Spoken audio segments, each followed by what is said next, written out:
I love Barbara Corcoran. Like, I have a total girl crush on Barbara Corcoran. She's one of my favorite entrepreneurs. I love her books. And so when I wrote my book, I was dying to have her as one of my interviews. And so I literally spent over a year in the process of writing the book trying to get to her various ways, and ended up connecting to her through one of her employees on LinkedIn. So it's a testament to don't just, try one way, keep trying without being annoying, a few different ways and angles.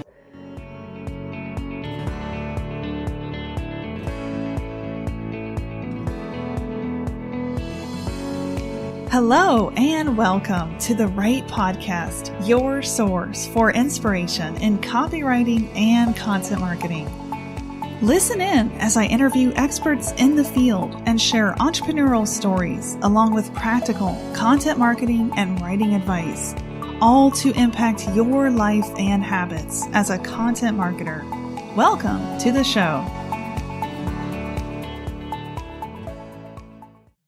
Welcome to episode 24 in the Right Podcast. I'm so excited to have Danielle-Tate with me today. She is a multi-business founder, a best-selling author, spokeswoman, and speaker. Danielle, it's so great to have you on today.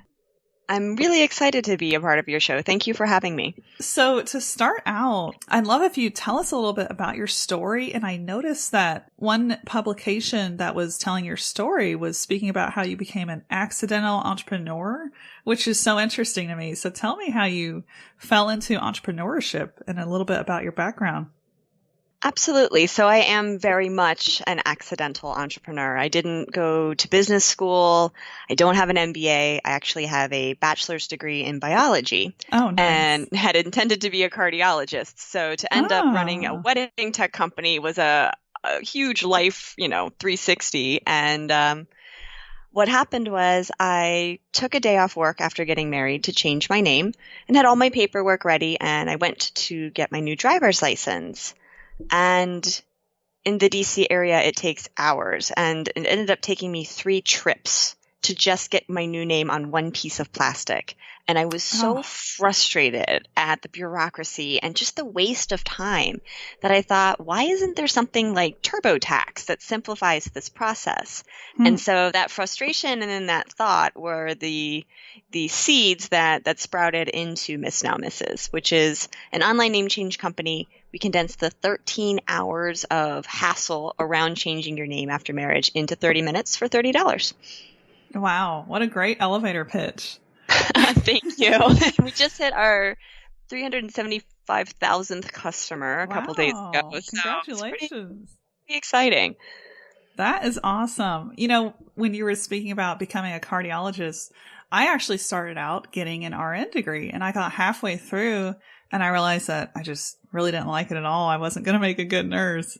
And then I dropped out and I started my writing agency. Good for you, and good for you for being brave. I think so many people just assume when they see someone successful that that's always what you planned on doing. And usually when you dig a little bit deeper, it's there's been a few switchbacks in that journey. So true. And I love that your solution came from a problem that you personally had. You were very close to that problem, so you could create a great solution. Yeah, it was really interesting. And it was one of those, I didn't immediately quit my job and launch a startup. I did a lot of research to make sure that there was a viable market. So, there's 2.3 million marriages a year in the US, and 88% of those women change their name. And so understanding that and looking before I left helped me be a little bit more comfortable with that transition. That's awesome. So you're a natural planner? Yes, I'm a planner. I'm a detail-oriented person who still has a lot of fun. So good combination, I hope. This sounds like a great one. So how long did that take, starting your business and launching it and then getting to your, say, 1,000th member? So that's a great question. I dual tracked. So I was the number 1 sales rep for a Fortune 500 company. And on evenings and weekends and very unfun holidays, I did the research for Miss Now Mrs. and called all 50 state DMV offices to understand their process and make sure there was enough overlap. And then, received all of their driver's license forms is where I started. Coded them. I have HTML for dummies. So that dual tracking process was 7, 8 months. And I realized at that point that if I didn't give Miss Now Mrs. my full attention, it was never going to get off the ground. And so at that 8-month mark of doing all of this work on evenings and weekends, I did quit my job. And another 2 months of just full-time work on it, we launched. And we had our first customer, Wendy, 30 minutes after launching the website. And trying to think, 1,000th customer.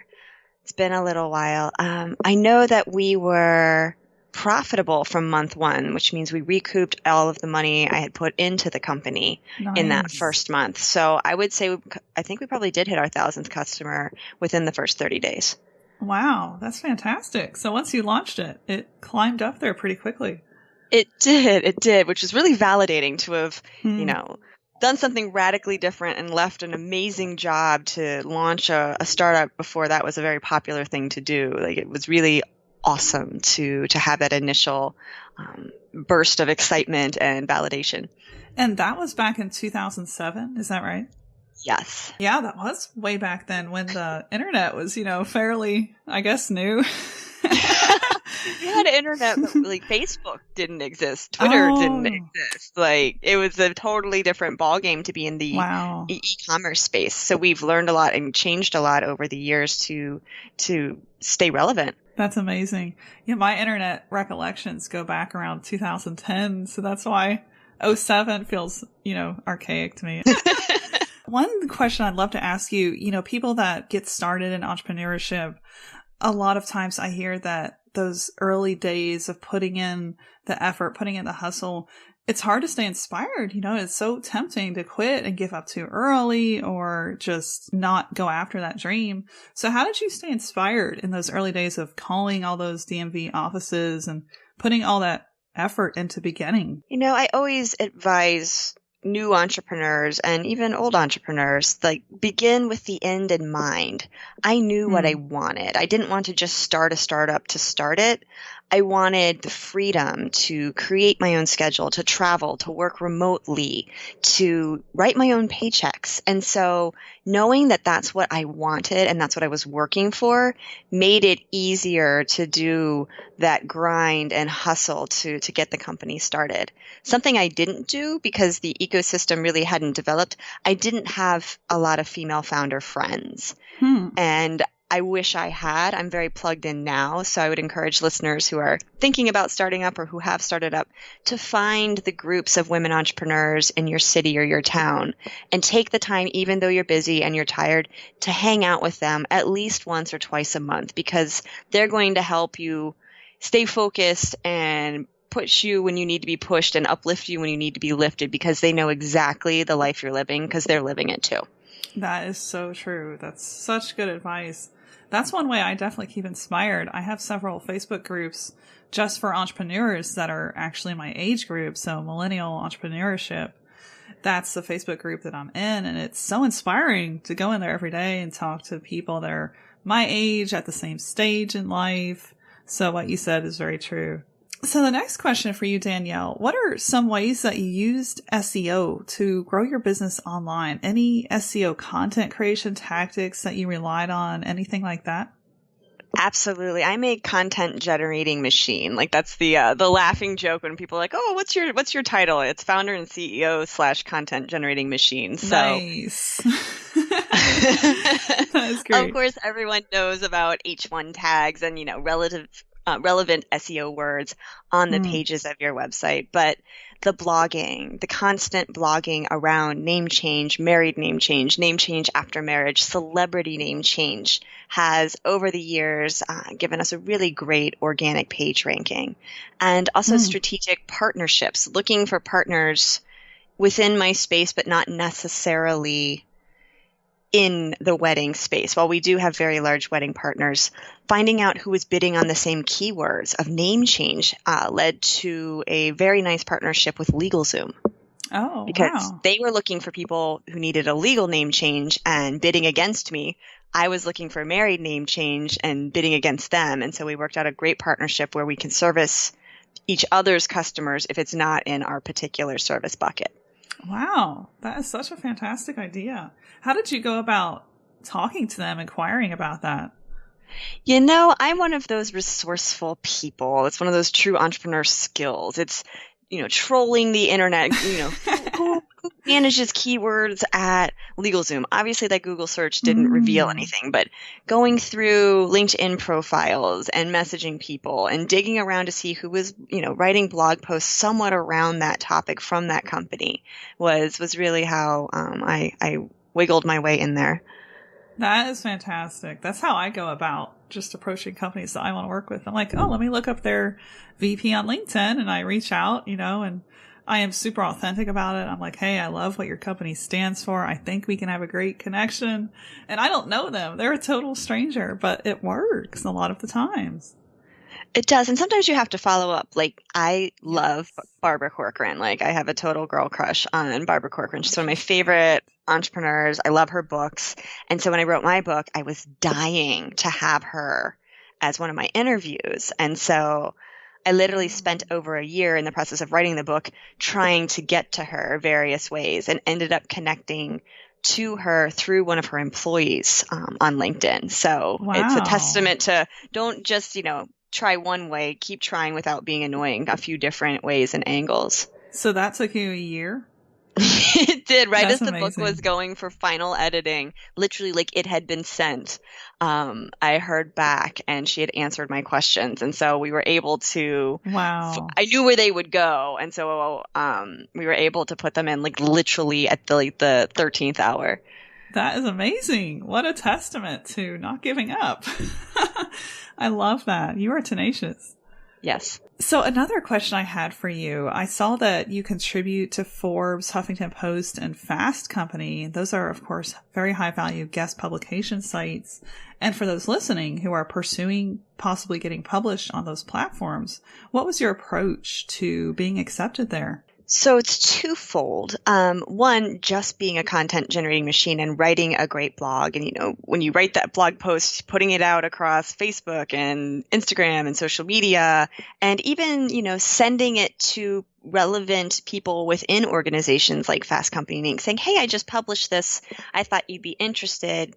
That is one way. And then I also, at the time, had a professional PR firm. And there will come a point in your company where it makes sense to engage a professional. And so they were able to say, hey, Danielle's writing on these 6 topics. Are you interested? And I have to say, I always wrote, obviously, on married name change.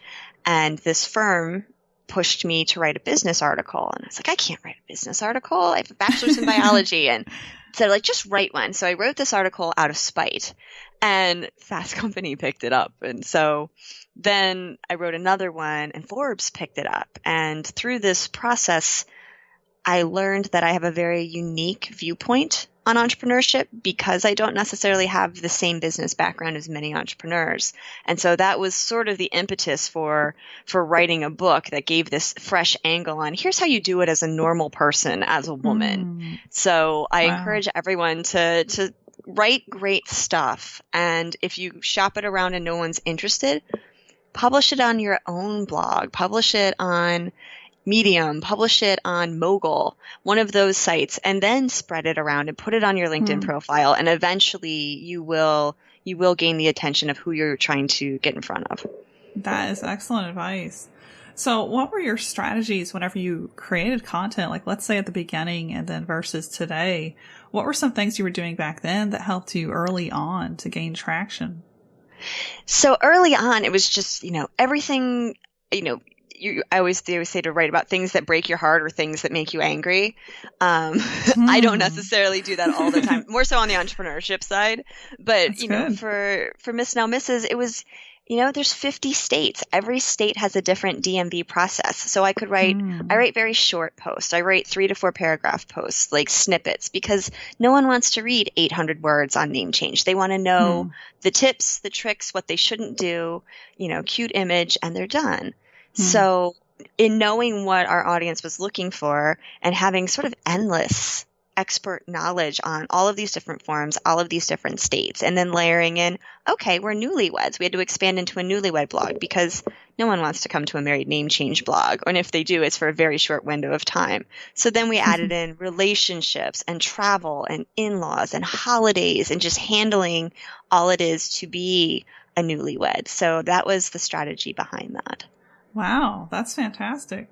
So how long did it take you to add a lot of content? Were you adding like 5 posts a week to your site, or did you have a schedule?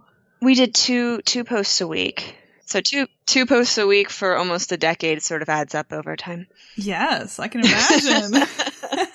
That is great. And I'm sure you have so many organic rankings today because of that commitment. It worked out really well. Yeah, with the content that we've published, we do 5 a week now. We used to do 2 to 3 a week, and we've seen it take up to 9 months for one piece of content to rank for the keyword that we were going after. So when you publish content, it is such a long haul, but the reward can be really great. Right. And the time's going to pass anyway. That's one of those things. It's like, oh, why am I doing this? No one's reading this. This isn't doing anything. It's like, you know what? If you have a strategy and you know what you're writing about and it's helpful, it will eventually get to the right people and it will eventually rank and be worthwhile. So, I have that. Everyone has that feeling like, am I writing into a void, even though some people are starting to comment, but the time's going to pass anyway. Write it and build that blog out. These were all excellent tips, Danielle. So to wrap this up, I'd love for you to tell us a little bit about your book, The Elegant Entrepreneur. Tell us about how that helps and inspires women entrepreneurs. Absolutely. So I did not set out to write a book for women entrepreneurs. I mean, you heard the story about that. I didn't want to write a business article. And so they're like, oh, you have to write this book. I'm like, I don't want to write this book. I have multiple companies. I'm doing all these different things. I have a family. Like, I'm great. I really don't need to do this. And Paula is the head of that PR firm. She knows me very well. And she's like, Danielle, think of all of the women just like you. Smart women with a business idea without a business background that won't start up unless you tell them how to. So that is how I ended up writing Elegant Entrepreneur. And it's not that I'm elegant. It's a simple, ingenious solution to a problem. And the problem is there aren't enough women entrepreneurs. And a lot of us who start up don't get past the $1 million mark in revenue. So Elegant Entrepreneur is very much the book I wished for when I started. That's like, here's how you do it. Here's the 12 steps from idea to exit. Here's how it feels to be a woman as you go through these steps. And here are real life tools that you can use to progress and figure out what you're doing. I also interviewed 28 other amazing women entrepreneurs, including, of course, Barbara Corcoran.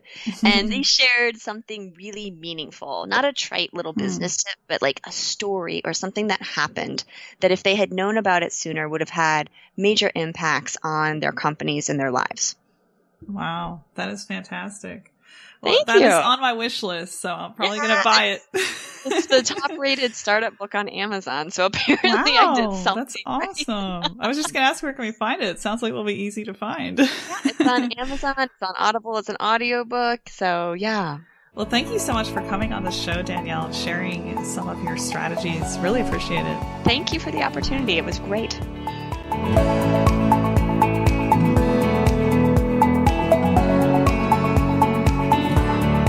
I'm so excited to share that my course, the Practical Content Strategy Certification course, is finally out. So we had a beta launch back in June that was very successful with an initial group of about 20 students. This curriculum has taken me 5 months and almost 500 hours to develop, but the course is finally out and it's evergreen. I'm so excited about this project. It's one of the most favorite things I've done in the industry to date. So if you want to learn how I've taught myself content skills that have resulted in millions of dollars worth of sales of content to our clients and to market our own business, go check that course out at contentstrategycourse.com. And just for podcast listeners, enter code WRITEPODCAST5 as you check out for enrollment on any of the classes in my Practical Content Strategy course at contentstrategycourse.com for 5% off the purchase cost. Thank you so much for listening to today's episode of the Write Podcast. I hope that you enjoyed listening to this episode with special guest Danielle-Tate. I was so thrilled to have her on. You can go follow her on Twitter. Look her up, Danielle-Tate, elegant_ENTRE. That will be in our show notes as well, so you can look up her handle there. And be sure to check out her book, Elegant Entrepreneur, The Female Founder's Guide to Starting and Growing Your First Company. Be sure to subscribe in iTunes for more episodes.